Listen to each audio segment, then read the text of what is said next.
The S1 cameras deliver virtually everything that a solo shooter would ever need from a hybrid camera.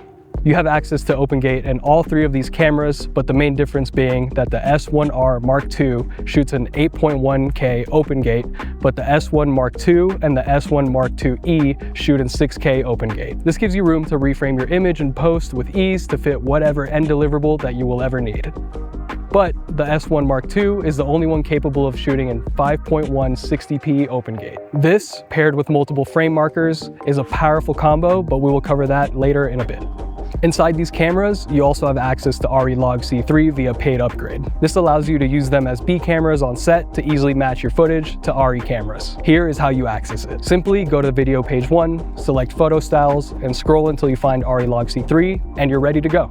These cameras are jam-packed with all sorts of aspect ratios, but the newest one that was just added was CinemaScope. These resolutions add cinematic bars on the top and the bottom of your footage, right in camera, giving you that cinematic look. So if you're one of those people that likes to add those black bars in post, it just got easier.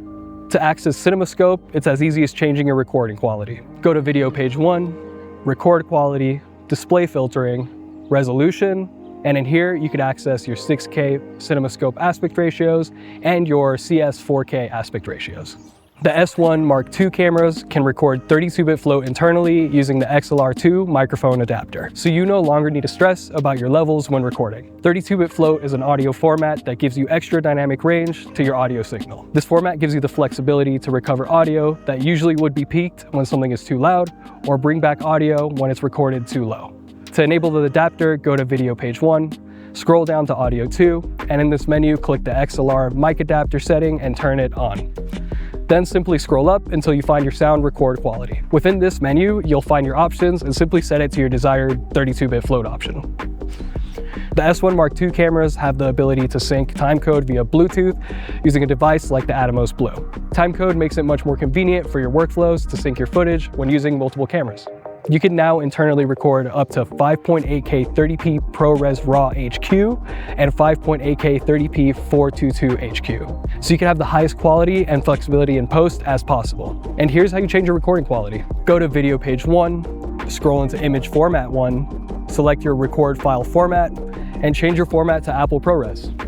Then simply choose your record quality and just make sure you have the media that can handle this kind of data. When it comes to external RAW recording, you could record OpenGate 12-bit RAW with the Blackmagic Video Assist and the Atomos recorders.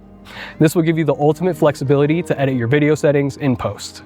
And here is how you enable it when using the Blackmagic Video Assist. Go into the Video 2 menu and choose RAW over HDMI. Now connect your external recorder via HDMI and be sure that your RAW is enabled on your recorder. Video shooters are going to love all the Pro Video Assist tools inside of these cameras. These cameras have log view assist through HDMI and monitor, anamorphic desqueeze, false color, waveform monitors, vector scopes, and histograms, and way more options. Whatever assist tool that you need, it's got you covered. The majority of them can be found within the cogwheel section of the menu inside of the monitor and display page. In this day and age, reframing is crucial to make sure media can be viewed in its native format. With multiple frame markers, you can easily have up to 3 different frame markers to make sure that you're framing up your shot correctly and avoid any headaches in post. And here is how you access it.